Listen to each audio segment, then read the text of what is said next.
Mani sauc Reinis Pozņaks. Tuvākos vēl 4 gadus būšu Eiropas parlamenta deputāts no Latvijas, apvienotā saraksta ievēlēts. Bet patiesībā dziļi sirdī un joprojām arī dzīvē sabiedriskais aktīvists. Tā tas saucās, Twitter konvoja aktīvs dalībnieks joprojām. Es esmu Juris Garjāns, podkāstu un audiogrāmatu producents. Man balsi varbūt esat dzirdējuši, ja klausījāties leģendāro necenzētās politikas komentāru podkāstu Jautājums no provinces, vai neklātienē un aizkadrā varbūt esam tikušies podkāstos Sievietes politikas virtuvē, Telos sarunas pirms darba, Randiņš ar Rūdi, Pārbaudas laiks, Twitterkāsts vai kādā citā podkāstā. Mēs esam sākuši podkāstu, tas tomēr ir tā diezgan nopietni vasarā kaut ko tādu. Jā, bet jādara, tāpēc, ka ir ļoti daudz lietas, par kurām vajadzētu parunāt. Briseles zvana.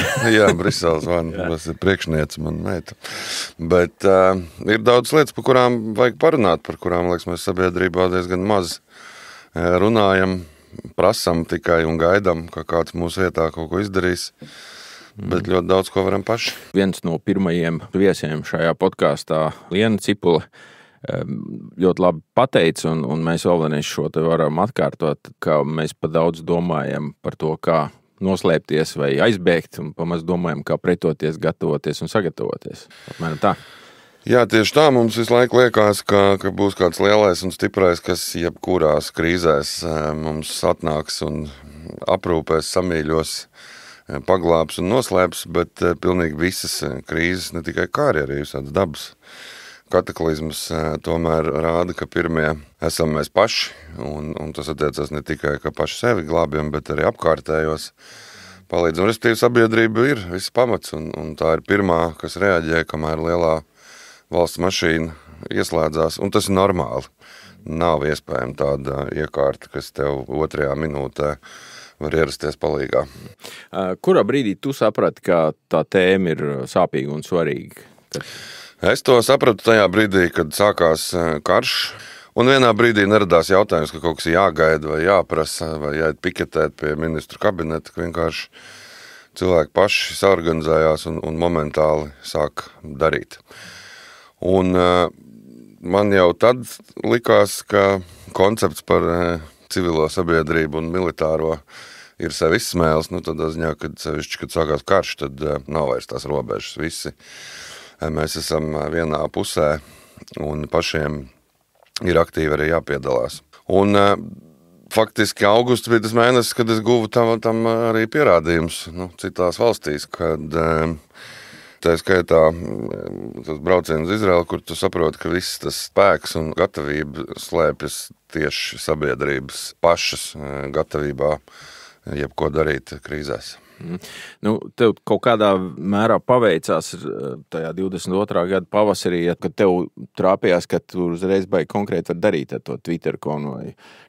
Jā, es jau arī sākumā teicu, ka tā arī lielā mērā pašam psihoterapija, ka tu vari kaut ko darīt, nevis sēdēt un šausmināties pie datora, kā tas bija pirmās 4 dienas, kamēr nevarēja braukt. Bet tāpat laikā ļoti daudz cilvēku ātri arī sev to saskatīja iespēju, kā kaut ko darīt, un pieslēdzās. Tas bija vispār šoks par to atsaucību, ne? Tas bija šoks par atsaucību. Pirmais šoks jau bija arī, kad mēs braucām tajā pirmajā braucienā, kad tu faktiski katrā benzīntankā, kur tu apstājies, tur ir vēl 5-6 latviešu kompānijas, kas kaut kur ved paši īsti nezinot, kur jau un kam. Jau tajā brīdī, vai brauc pēc cilvēkiem, vai ved humanitāro palīdzību, bet, respektīvi, tieši tāpat saprat, ka ir jādara, un ka nav nekas jāgaida un no viena jāprasa, ir jādara pašiem. Tā vispār ir labā ziņa, jo podkāsts taisa, tāpēc, ka cer, ka kādam tas palīdzēs, un tie cilvēki, kuriem tā podkāsts ir domāts, tie cilvēki, kur izrādās, brauca, ziedoja savas mašīnas, kur grib piedalīties, atbalstīt. Tas ir tas mūsu klausītājs, vai ne? Tieši tā, tas mūsu klausītājs, kurš, manuprāt, šobrīd jūtās nedaudz atstumts. Jā, maigi izsakoties. Jo skaidrs, ka sabiedrība galīgi nav duma, ļoti labi saprot, kādi riski mums ir, un ļoti labprāt varbūt kaut kā vairāk iesaistītos Bet visu laiku tiek kaut kā stumti malā, ka neuztraucaties, viss ir kārtībā, mēs visu kontrolējam, mēs visu zinām, mēs visu izdarīsim, un jūs neuztraucaties. Un tas, manuprāt, rada daudz vēl lielāku stresu. Ne tikai stresu, tas ir bīstami faktiski. Arī bīstami, jo pēc būtības tā sabiedrība tiek dezorientēta. Tā mierināšana, tas ir galīgi nav tas, ar ko viņa tiek dezorientēta, viņa zaudē uzticību varai, teiksim tā, tāpēc, ka tu saproti, ka nav jau. Nav viss tā, kā tas ir. Un tev liekas, ka tev mēģina piemānīt, un tas pie kā labi nenovad, jā. Varbūt pāris vārdos par to, ko mēs te aicināsim, ar ko mēs runāsim un kā tas viss varētu izklausīties. Tad varbūt tīri tehniski pirmais, ka mūsu plāns ir varbūt ne gluži katru nedēļu, bet tik pa brīdim taisīt kādu sarunu ar vēl kādu cilvēku, bet par ko būs tēmas un kas būs par cilvēkiem. Es domāju, ka pirmām kārtām viena daļa tēmas un cilvēki būs par to, kā mums vispār iet realitātē, ko mēs daram vai nedaram. Jo es pieļauju, ka nav jau arī tik slikti, ka mēs neko nedaram un valsts negatavojās, bet noteikti ir dienesti, kas ir tajā visciešāk iesaistīti un zina un varēs mums pastāstīt. Ko mēs gribam zināt, ko dara dienesti, bet atsevišķi arī cilvēki. Tieši tā cilvēkiem varbūt padomāt par to, ko viņi var paši darīt un kā gatavoties lielām ziepēm, ja tādas atnāks. Es arī zinu, ka kaut kādas šūniņas un kustības notiek, bet varbūt, ka mēs varēsim palīdzēt kaut kā saorganizēties un sagrupēties dažādiem cilvēkiem, vienkārši, lai būtu gataviem, jā. Tiem cilvēkiem, kuri negrib justies vientuļi, ka viņš sēž viens ar savu domu, ka es tā gribētu pretoties, bet man nav neviens ar mani nerunā, es esmu tas varbūt vienīgais tāds, ja? Un tā ir tāda briesmīga sajūta. Tev vajadzīgs kaut kas no malas, kas atgādina, ka tu viens neesi sajūtas sprādē. Jāsaka, mums tāda latviskā dzīves ziņa zināt pilnīgi visu, kā būtu, kas jādara, bet sēdēt vienam un turēt visu to pie sevis un gaidīt, ka kāds tev atnāks un to paprasīs. Bet nē, īstenībā var iet un darīt un saorganizēt brīdumu lietas savā pagalmā, savā ciemā, jo neviens jau labāk par mums pašiem nezina, kas mums dzīvo blakus, kur vajag palīdzību un kur ciematā vislabāk var arī noslēpties, ja vajag. Ko mēs atbildēsim cilvēkiem, kuri mums pārmetīs kara kurināšanu un biedēšanu? Droši vien jau, ka mums tāpat pārmetīs kara kurināšanu un biedēšanu, bet vislabāk pret karu, man liekas, nomierina jusšanās gatavam un skaidrība par to, ko un kā tu darīsi. Un to es novēroju visās valstīs, kuras ir šobrīd aktīvā kara darbībā vai ļoti lielos draudos, kur cilvēki ir iesaistīti, viņi ir gatavi un viņi ir diezgan mierīgi. Kā lai saka, nevarētu teikt, varbūt laimīgi, bet dzīvo pilnvērtīgu dzīvi, nebaidās, neuztraucās, jo viņi vienkārši zina, kas viņus var sagaidīt un ir tam maksimāli gatavi. Jā, tas bailes un izmisums nekā nepalīdz tev to nākamo līmeni sasniegt, to uzvarētāju domāšanu.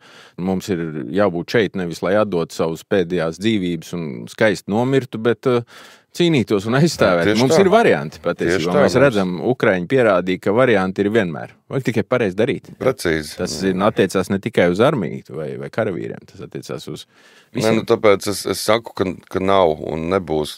Un tā ir tāda lielākā izmaiņa, ko mēs varbūt pēc Ukrainas esam mācījušies, ka nebūs tas tā, ka civiliedzīvotāji sēž mājās, skatās panorāmu, kā armija karo. Tas tā vienkārši nebūs ar pirmo šāvienu. Mēs visi būsim vienā katlā. Un tas nebūtu nenozīmē, ka visiem ir jāskrien ar pliku krūti uz lodēm, bet ir ļoti daudz veidi, kā tu vari palīdzēt būt noderīgs, izglābt arī sevi, ģimeni un tuvos un palīdzēt arī armijai. Kā tev šķiet, vai Twittera konvoju un palīdzēšanas Ukrainai laiks ir pagājis un mums jāsāk bišķi kaut kā savādāk skatīties un orientēties uz realitāti? Tas laiks gluži vienkārši vēl nav pagājis, tā iemesla dēļ, ka karš vēl nav uzvarēts, bet katrā ziņā tas, par ko es ļoti jau sāku šobrīd domāt daudz, ka tas ir milzīgs resurss un faktiski uzbūvēta tāda infrastruktūra ar aktīviem cilvēkiem, kas ir tūkstošos mērām, kas ir acīm redzam gatavi gatavi iesaistīties dažādās krīzēs. Un es jau redzu šobrīd, ka tas tā darbojās, ka kādam kaut kur ir nepieciešama palīdzība un atliek Twitter konvoja čatā, teiksim, pajautāt, un vienmēr palīdzība atrodas burtiski sekundžu laikā. Tā kā patiesībā mums sabiedrība ir ļoti atsaucīga un gatava doties palīgā. Nē. Nu, mēs to pirmo šāvienu gaidīsim ar zvaniem. Tātad viens zvans noskanēja 22. gada februārī. Šīs podcasts šo mēs esam nosaukuši par otro zvanu. Mums vēl ir laiks, mums nav tā, ka mums rīt noteikti sāksies. Tas šāviens neatskaries, varbūt ne rīt, varbūt ne šogad. Nu, kas to zina? Viņš cerams arī nekad neatskaries. Mēs varam uz to cerēt, bet man šķiet, ka labāk mēs kļūdamies, esot pārliecināti, ka tas notiks, un esam visi laimīgi pēc tam, nekā mēs brīnamies, ka tomēr kā sanāca. Ir ļoti labs mums kaimiņš Somija, kas ir gatava, cik 80 gadus gatavojusies, ja? Un arī 80 gadu laikā varēja pateikt, kas tad viss, jau ir miers. Tieši šodien es lasīju ziņu par Somiju, ka viņiem aktīvajā dienestā būs 1 200 000 cilvēku, būs gatavi karot. Mēs tātad šajā podkāstā mazāk par karošanu un mazāk par to šaušanu, bet vairāk zvanīsim tos zvanus paši gatavoties un paši izlemt. Varbūt kādam palīdzēt saņemties zemesardzē, bet visiem pārējiem saņemties, pretoties, gatavoties un būt gataviem. Tieši tā. Tad uz priekšu. Aiziet. Un tiksimies jau pavisam drīz pirmajā podkāstā otrais zvans epizodē, un tā būs saruna ar Lienu Cipuli, neatliekamās medicīniskās palīdzības dienesta vadītāju. Runāsim gan par bruņuvestu iepirkumu, gan par to, kā iet dienestiem ar gatavošanos ļaunākajiem. Tiekamies!